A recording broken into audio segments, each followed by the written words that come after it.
The resistance never sleeps. So I'm joined today by Washington Examiner investigations editor Sarah Bedford, who wrote our cover story this week, and it sort of deals with overarching dynamics on the left that stretch from views that are pretty commonly held by about half the country to really extreme, sort of shadowy groups. Welcome, Sarah. Hi, Jim. Thanks for having me. Sure. So talk a little bit about the overriding theme of your piece as we sort of have these people who say they're fighting for democracy, but maybe are undermining a democratically elected government. Well, we took a look at the protests we've seen crop up all over the country during Trump's second presidency term. And we started out looking at the No Kings protests, which have probably been some of the most visible, high-profile demonstrations against the Trump presidency. And when you really look at what people are protesting, it's not exactly clear what it is that they're angry about. There's all kinds of signs at these protests. They're angry about ICE and immigration enforcement. They're angry about climate change no longer being a priority for the federal government. They're angry that Elon Musk was born. And so you look at all of these things that they're angry about, and there's not that much of a through line that connects them, except for this desire to undermine the presidency of Donald Trump and to see him obstructed by any means necessary. So you mentioned Donald Trump as sort of a unifying theme, and I think that's obviously true. Are there really any others that you see as kind of what really motivates vast swaths of the left at this point?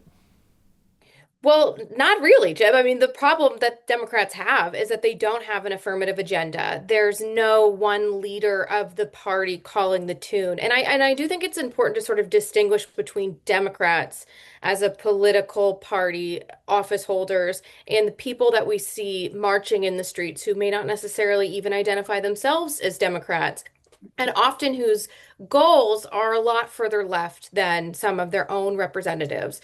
The reason why Indivisible, which is the group that organized the No Kings protest, sprouted up was because of a perception from grassroots organizers during Trump's first presidency. The Democrats were insufficiently angry about Donald Trump and they weren't fighting hard enough.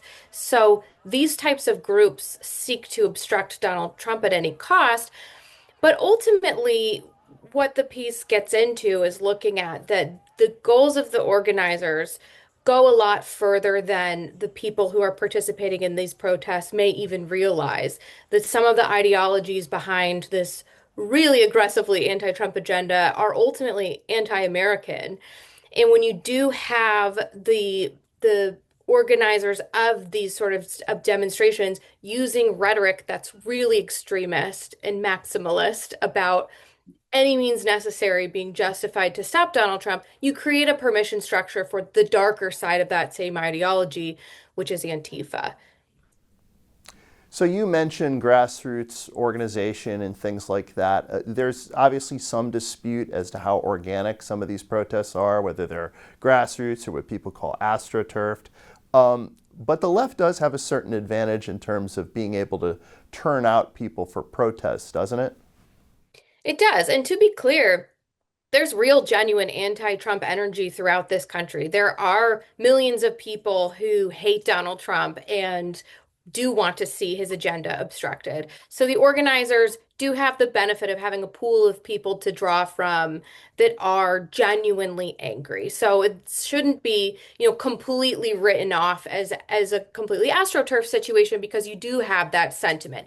But the left is much better at organizing that energy than the right is. And the types of people who would be more inclined to go out and protest are already more likely to be Democrat to begin with. You're talking about wealthy suburbanites who have that sort of time on their hands to care about what might be considered luxury beliefs like climate change. And then you have very young people emerging from college who see the American dream very far out of reach, and Trump is an easy person to blame for that. And they come from a protest culture on campus that's increasingly ubiquitous on these elite university campuses. So the people who are most likely to protest are already Democrats. So that's sort of advantage one for the left when they want to have these visible demonstrations of opposition to Trump. And of course, at least the older elements of this coalition, they're pretty likely to vote. So you can't really dismiss their political impact entirely. No, that's a very good point. They're more likely to vote in any circumstances, like off-year elections, where Democrats performed very well just a few weeks ago. They're more likely to vote in primaries and other sort of lesser known, lesser paid attention to elections that could tend to put further left-wing politicians in power. If you're talking about who's going to show up to vote in a primary, if it's the people who are marching down the street with anti-Elon Musk signs, that's going to result in further left politicians in the primary process. That's a big goal of the left-wing groups. And then the challenge for Trump is that the coalition that put him in the White House tends to be people who maybe only show up to vote every 4 years, only when the presidency is at stake, and who don't actually care about politics that much, which is why Trump has tended to suffer when it's an off year or even a midterm year when he himself is not on the ballot. Thank you, Sarah. Thanks for having me.